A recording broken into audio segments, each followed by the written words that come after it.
हो. हा, बरोबर.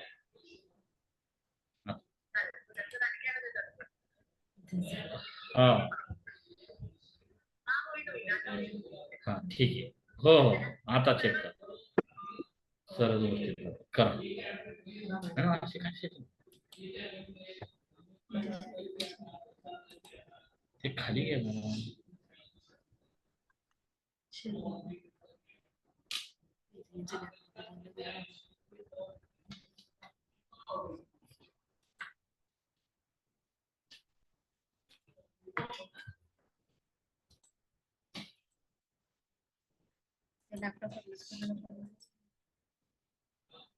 डेस्कटॉपला सेव्ह केलेली ती पीपीटी.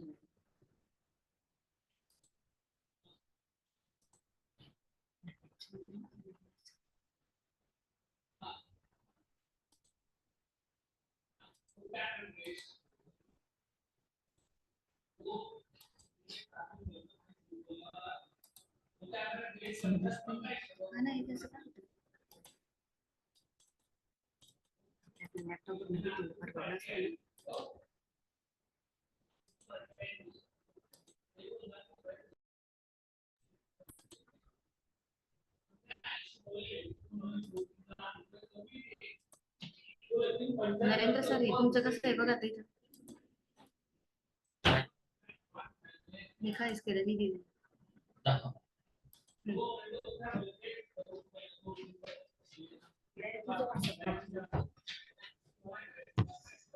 देशमुख सर जॉईन झालाय का तुम्ही? एक मिनिट. हो हो, एक मिनिट. प्रास्ताविकला सुरुवात करू का मग मी?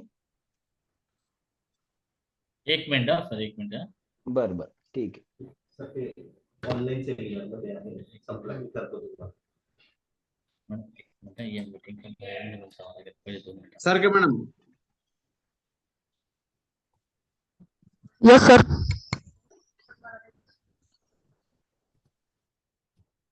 सर तिथं नका काय. सर रेकॉर्डिंग स्टार्ट झाली आहे. तर एक मिनिट. आपलं कुठे ठेवायचं? डेस्कटॉप. व्हॉट्सअपला जाऊन परत तुमचं असं काय आलो. सर के मैडम.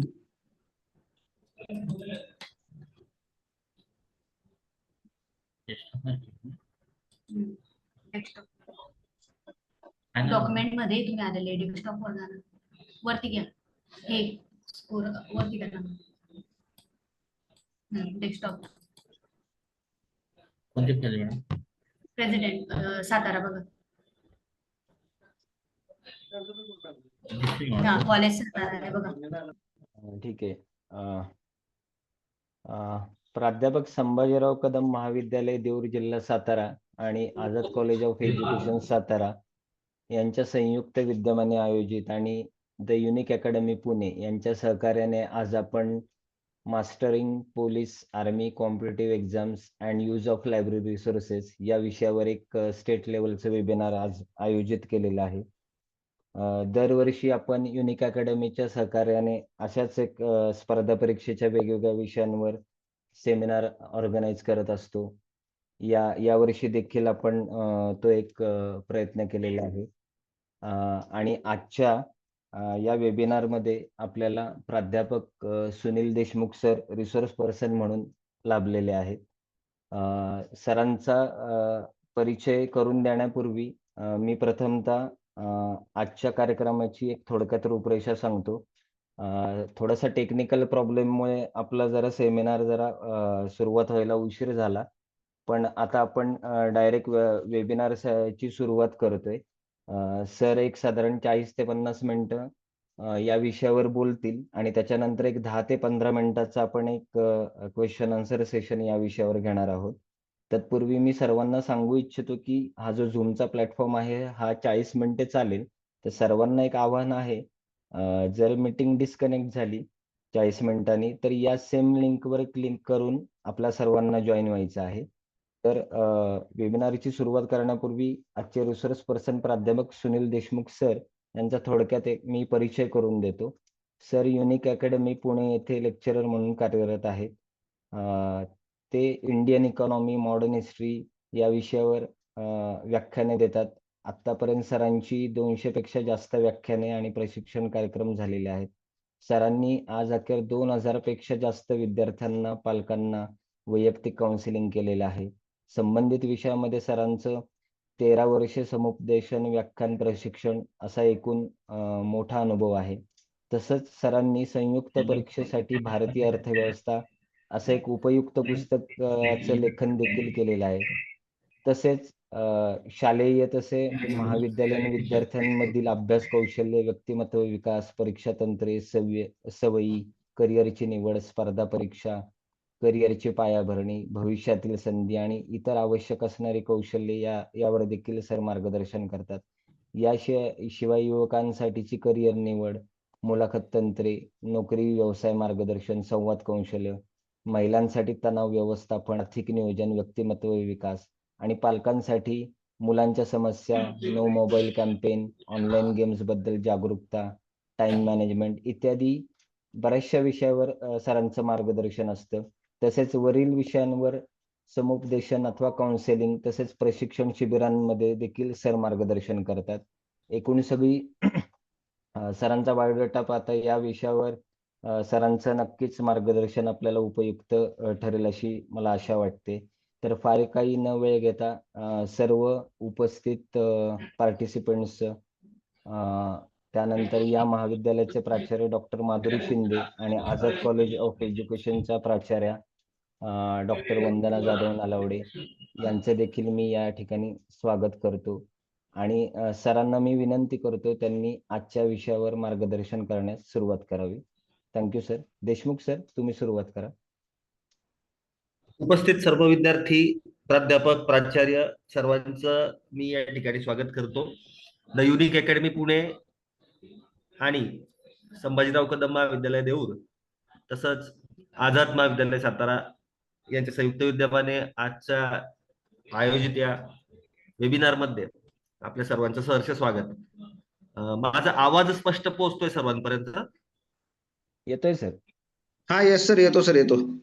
Yes yes, thank you. तर बघा विद्यार्थी मित्रांनो, आजच्या सेशन मध्ये आपला जो घटक आहे त्यामध्ये आपण पोलीस भरतीची तयारी सोबतच मला आलेल्या सूचनेप्रमाणे थोडक्यात एनडीए बद्दल माहिती आणि त्याचबरोबर मग कंबाईनची तयारी म्हणजे PSI/STI ची तयारी आणि सोबतच वेळ असेल तर मग आपण MPSC राज्यसेवेच्या संदर्भात थोडक्यात ओव्हरव्ह्यू या ठिकाणी घेणार आहोत. How to prepare for preliminary exam, which types of material we must to read, कोणती पुस्तकं वाचावीत त्या संदर्भात आपण चर्चा या ठिकाणी करणार आहोत. So let me very clear you that I am not over you to give long speech of 3-4 hours. I will just take your 40 to 45 minutes only. So it's my very humble request to you.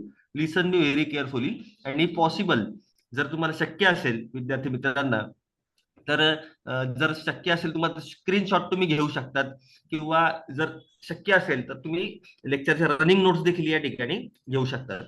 तर बघा विद्यार्थी मित्रांनो, आजच्या या session मध्ये आपण सुरुवात करूया पोलीस भरतीच्या पासून. खरं म्हणजे तर पोलीस भरतीचं जे काही स्वरूप आहे ते कशा पद्धतीचं आहे हे आपण या ठिकाणी सुरुवातीला बघू. विद्यार्थी मित्रांनो, आपल्याला कल्पना असेल की बाबा या ठिकाणी सध्या महाराष्ट्रभरामध्ये पोलीस भरतीची जी प्रक्रिया आहे ती सध्या पार पाडली जाते आणि संपूर्ण महाराष्ट्रभरात स्पर्धा परीक्षांचा अभ्यास करणाऱ्या विद्यार्थ्यांमध्ये हा मोठ्या प्रमाणात उत्साह या ठिकाणी असल्याचं दिसून येतोय. बघा, पोलीस भरतीच्यासाठी जे काही शैक्षणिक अर्हता आहे ती इयत्ता 12वी उत्तीर्ण असणं गरजेचं आहे त्यासाठी, बरोबर. सोबतच काय त्या ठिकाणी ग्राउंड होतं, एक्झाम होते, बरोबर. आता या ठिकाणी जी एक्झाम असते ती एक्झाम ही साधारण 4 विषय कंटेन करते. म्हणजे सगळ्यात पहिला विषय जो आहे तो आपला सर्वांचा आवडतीचा, ओके, आवाज येतोय सर्वांना, गणित, बुद्धिमत्ता, मराठी व्याकरण आणि सामान्य ज्ञान चालू घडामोडीसह अशा पद्धतीने 4 विषय या ठिकाणी प्रमुख असल्याचं आपल्याला दिसून येतात. स्क्रीनवर तुम्ही बघू शकता विद्यार्थी मित्रांनो, 25 प्रश्न प्रत्येक एका घटकासाठी दिलेले आपल्याला दिसून येतात. 25 प्रश्न गणिताचे, 25 प्रश्न बुद्धिमत्ता चाचणी, 25 प्रश्न मराठी व्याकरण आणि 25 चालू घडामोडी तसंच या ठिकाणी सामान्य ज्ञान म्हटलेलं आहे, general study. What do you mean by GS? General study.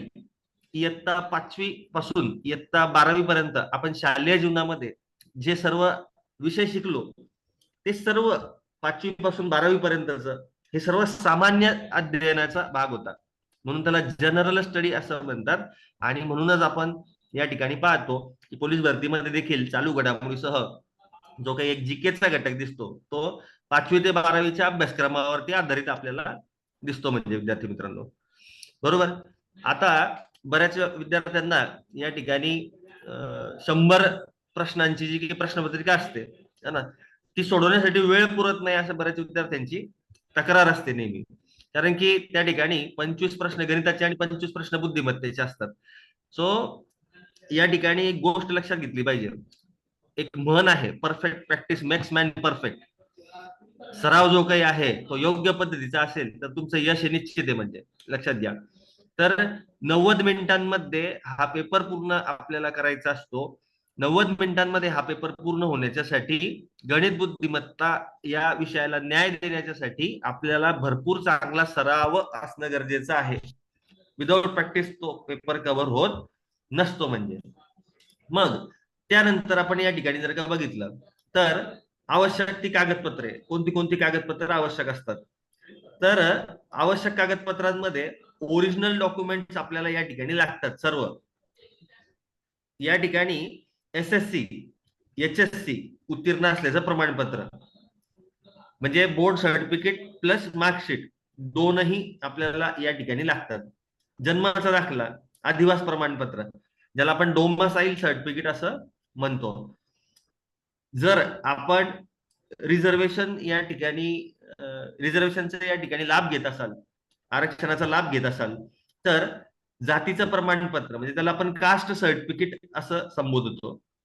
जात वैधता प्रमाणपत्र म्हणजे व्हॅलिडिटी. हे बघा विद्यार्थी मित्रांनो, बऱ्याचशा विद्यार्थ्यांकडे कास्ट सर्टिफिकेट असतं परंतु व्हॅलिडिटी मात्र नसते. तर माझी रिक्वेस्ट आहे तुम्हाला, ही प्रक्रिया तुम्ही या ठिकाणी करून ठेवायची असते.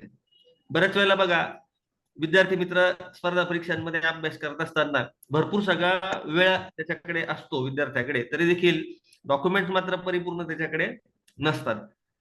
म्हणजे आता तुम्ही महाविद्यालयीन जीवन जगत असताना विद्यार्थ्याने MSc चा कोर्स करून घेतलेला कधीही चांगला.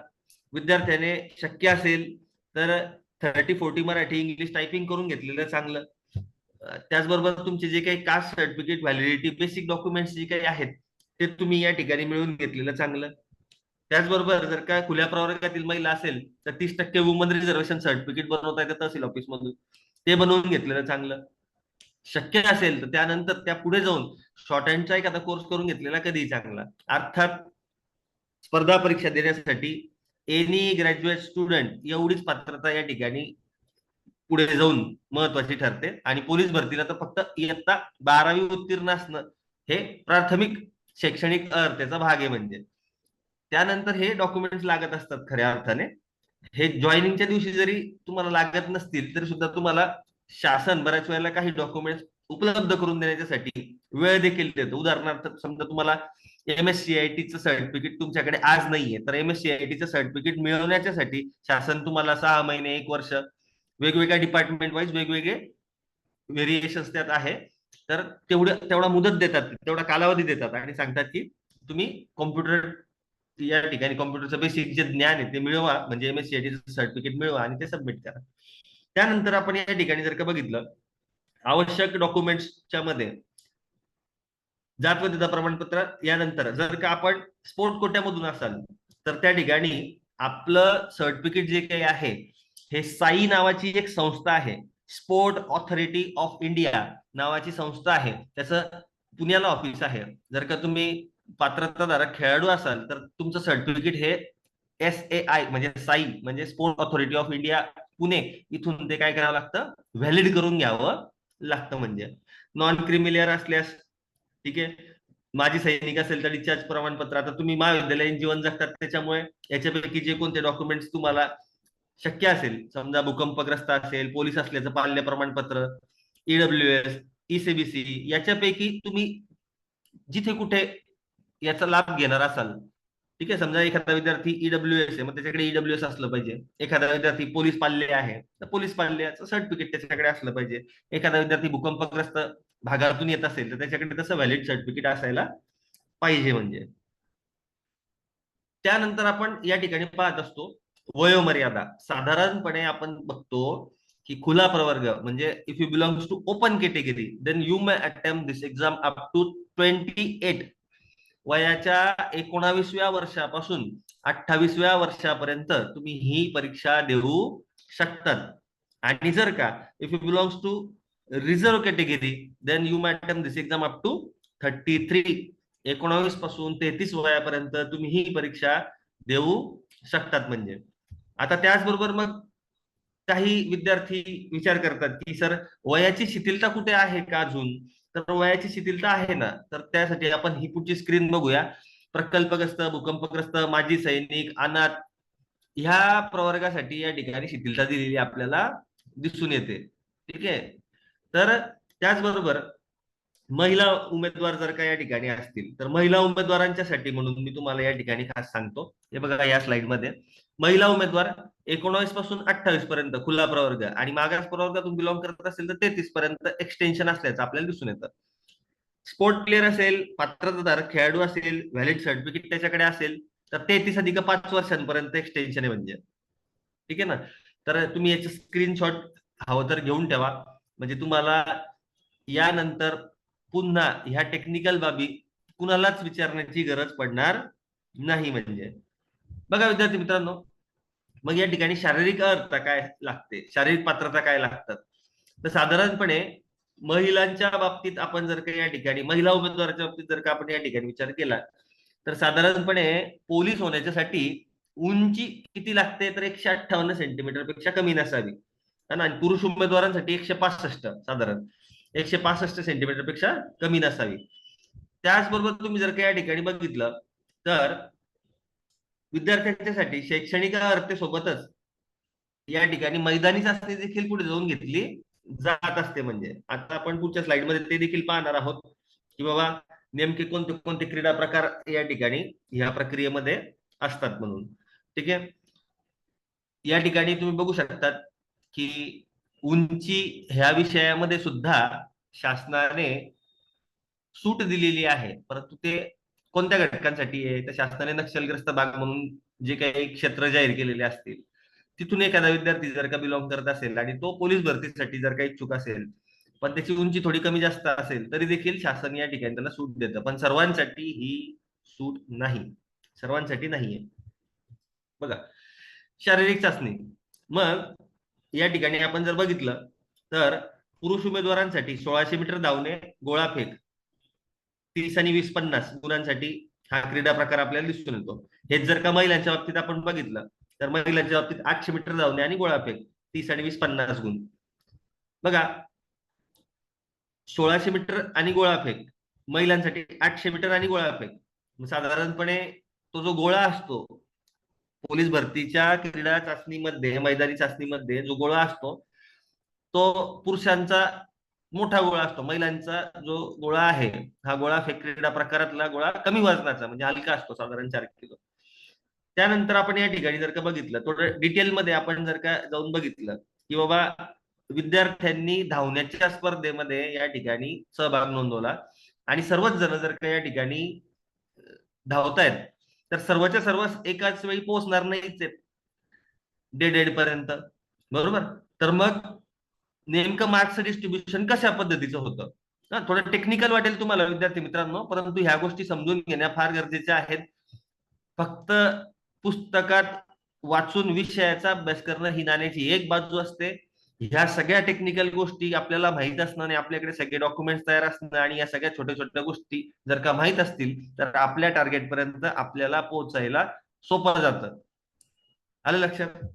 थोडं टेक्निकल वाटेल तुम्हाला, परंतु तुम्ही या ठिकाणी बघू शकतात. बघा पुरुष जे काही आहेत 1600 मीटर धावण्यामध्ये, बरोबर, जर का एखादा उमेदवार या ठिकाणी 5 मिनिट 10 सेकंदापेक्षा कमी वेळेमध्ये जर का तो डेड पर्यंत पोहोचला तर त्याला 20 मार्क या ठिकाणी मिळतात.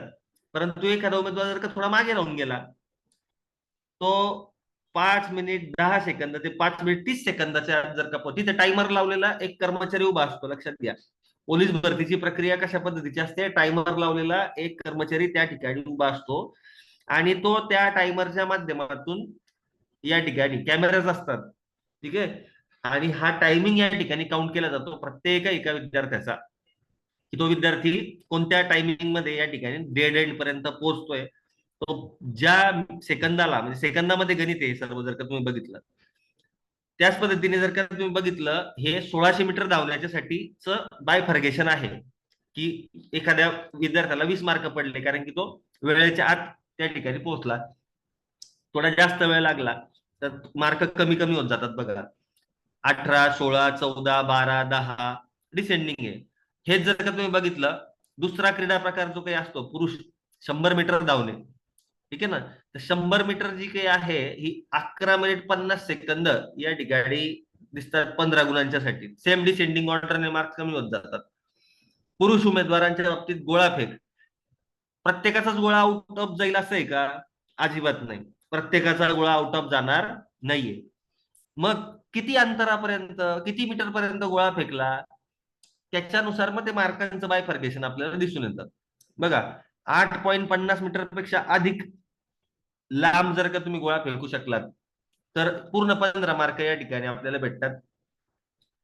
790 to 850 मीटरच्या रेंज मध्ये जर का असेल तर 12 मार्क या ठिकाणी भेटतात.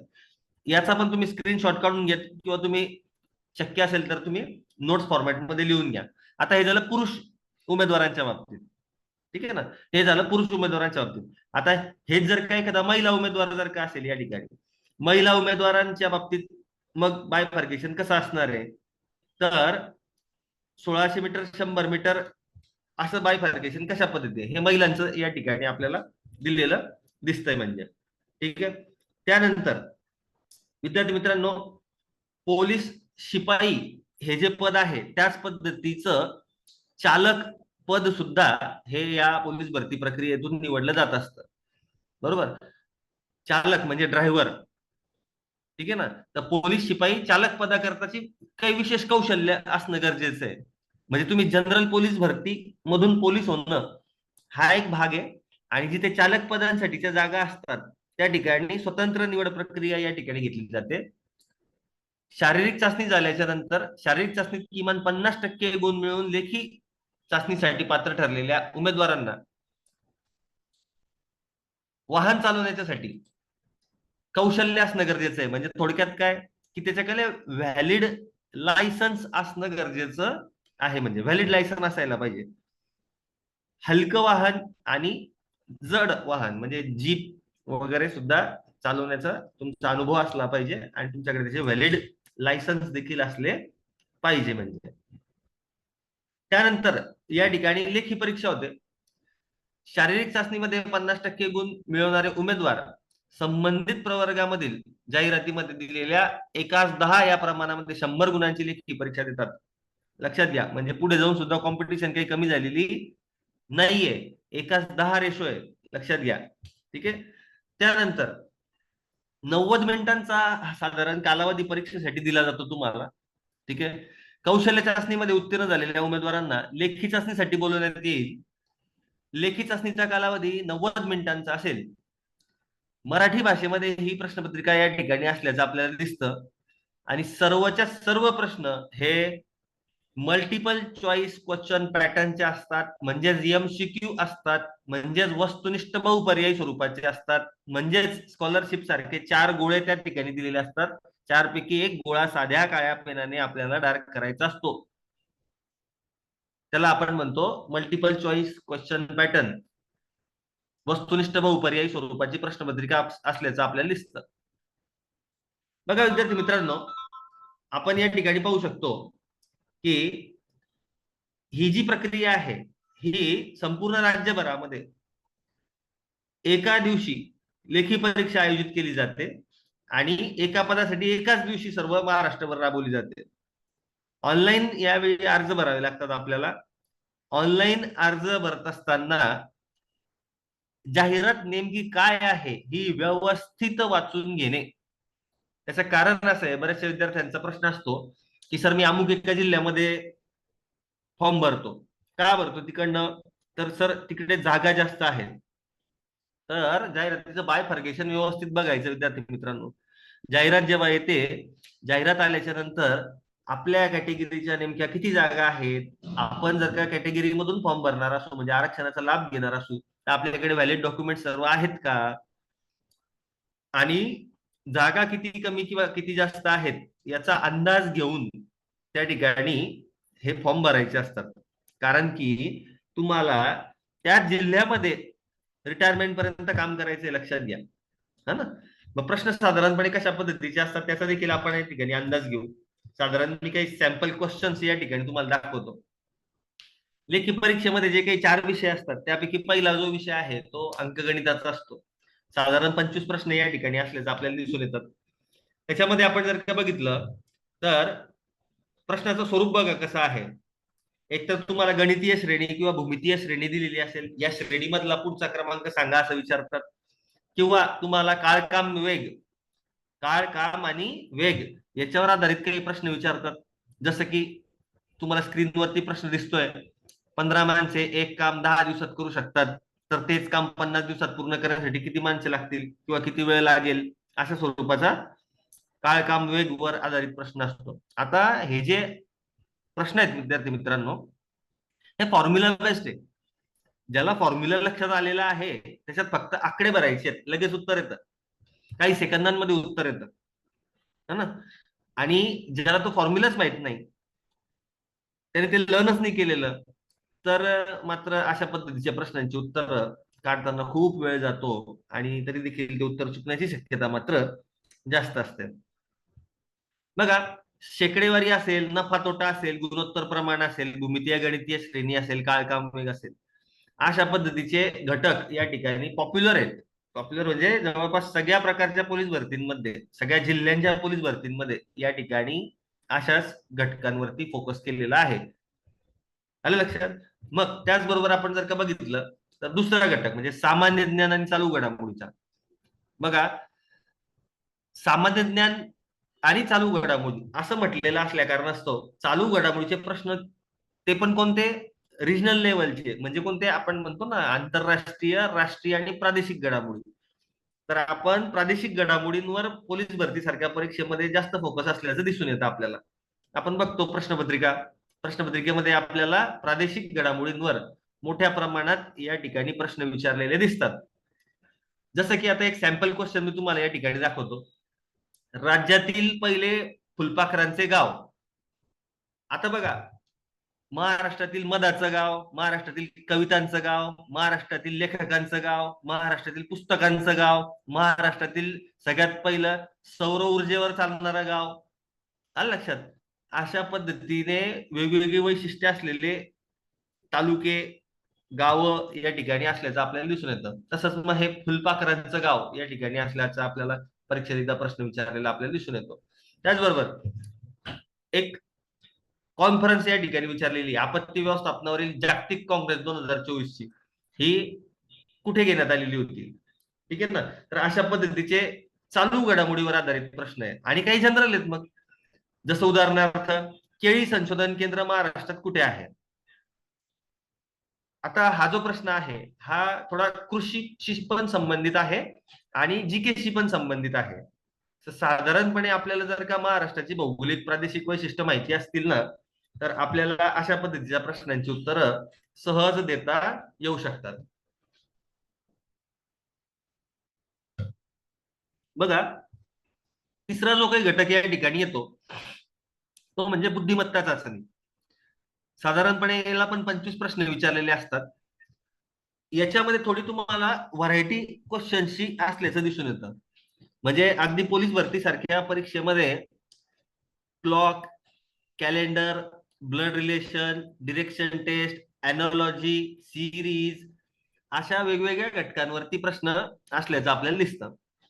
तसे काही प्रश्न विचारले गेलेले होते, ते वेगवेगळ्या परीक्षांमधले काही सॅम्पल क्वेश्चन मी तुम्हाला या ठिकाणी दाखवतोय. बघा, दिलेल्या श्रेणीमधील पुढचं पद ओळखा. मग आता ही जी सिरीज आहे म्हणजे 7, 49, 343 आणि मग पुढे काय येणार. आता ही जी सिरीज आहे विद्यार्थी मित्रांनो, ही ऍडिशनची असू शकते, सबस्ट्रॅक्शनची असू शकते, मल्टिप्लिकेशनची असू शकते, 2 पटीतली असू शकते, 5 पटीतली असू शकते, वर्गाची असू शकते, घनाची असू शकते, म्हणजे स्क्वेअरची सिरीज असेल किंवा क्यूबची सिरीज असेल किंवा तत्सम दर्जाची कोणत्याही प्रकारची सिरीज असेल किंवा त्यातला संबंध आपल्याला ओळखायला सांगितला जातो. जसं दुसरा प्रश्न त्या ठिकाणी दिसतोय बघा, रिकाम्या जागी योग्य संख्या निवडून शृंखला पूर्ण करा. हा ना, मग त्यात नेमकी कितीची ऍडिशन होते किंवा कितीचं मल्टिप्लिकेशन होतंय किंवा एकाच सारख्या अंकाने सतत त्याला गुणत गेलं तर पुढचा अंक निर्माण होतोय का. अशा पद्धतीच्या गणितीय आणि भूमितीय श्रेणी आपल्याला या ठिकाणी विचारतात, शृंखला विचारतात, या शृंखलेमधलं पद आपल्याला निवडायला सांगतात. त्याचबरोबर सेकंड लास्ट आणि लास्ट क्वेश्चन तुम्हाला या ठिकाणी दिसतोय, रिकाम्या जागी योग्य पर्याय निवडा म्हणजे किंवा रिकाम्या जागी योग्य अक्षर निवडून शृंखला पूर्ण करा. आता ही जी सिरीज आहे मित्रांनो, याच्यामध्ये एबीसीडी दिसतंय बघा तुम्हाला, म्हणजे एबीसीडी जी काही आहे ही या ठिकाणी 1 ते 13 आणि 14 ते 26 अशा पद्धतीची मांडणी करून घ्यावी लागते. 1 ते 13 आणि 14 ते 26 अशा पद्धतीने मांडणी करून 1 ते 13 वरती लिहायचं आणि 14 ते 26 उलट दिशेने खाली लिहायचं. अशा पद्धतीने मांडणी करून त्यावर आधारित हे प्रश्न असल्याचं आपल्याला दिसतात. त्याचबरोबर मग पुढे जाऊन मराठी व्याकरण या ठिकाणी महत्वाचा घटक दिसतो. आपल्याला माहिती मित्रांनो, मराठी आपली बोलीभाषा आहे, परंतु ज्या वेळेला आपण पेपर सोडवतो आपल्याला प्रश्न पडतो की मराठी आपली मातृभाषा असून देखील आपल्याला या ठिकाणी किती मार्क पडतात. म्हणजे तुम्ही या ठिकाणी अभ्यास करत असताना तुम्हाला साधे साधे सोपे सोपे प्रश्न चुकल्याचं दिसतं आपल्याला. म्हणजे साधा काना मात्रा वेलांटी उकार सुद्धा विद्यार्थ्याला समजत नसतो. त्यासाठी ना बेस खूप चांगला असला पाहिजे. म्हणजे मी तर म्हणतो ना की एखाद्या विद्यार्थ्याला मी आता प्रश्न एक तुम्हाला विचारतो, जर का उत्तर सांगता आलं तर कमेंट मध्ये लिहा एखाद्या विद्यार्थ्याने. आणि केव्हा वापरायचा आणि व केव्हा वापरायचा हे सुद्धा माहित नाहीये आपल्याला, आणि आपली मराठी बोली भाषा आहे. आणि केव्हा वापरतो आणि व केव्हा वापरतो, हा ना. म्हणजे मी बऱ्याच वेळेला विद्यार्थ्यांना विचारतो, म्हणजे तयारी करत असलेल्या स्पर्धा परीक्षेचे जे काही मुलं आहेत, हा ना, त्यांना मी बऱ्याच वाङ्मय शब्द लिहून दाखवा. वाङ्मय शब्द सुद्धा आपल्याला लिहिताना अडचण होते किंवा विचार करावा लागतो. म्हणजे असो, तर या ठिकाणी बघा, म्हणजे लाईटली घ्यायचं नाही. थोडक्यात सांगायचं काय मला की मराठी हा विषय लाईटली घ्यायचा नाही. बरेचसे मुलं म्हणतात की हा मराठीचं काही नाही, गणिताचं महत्वाचं आहे फक्त. तर फक्त गणिताचं नाही, इथे कोणताच घटक सोडून चालणार नाहीये, है ना.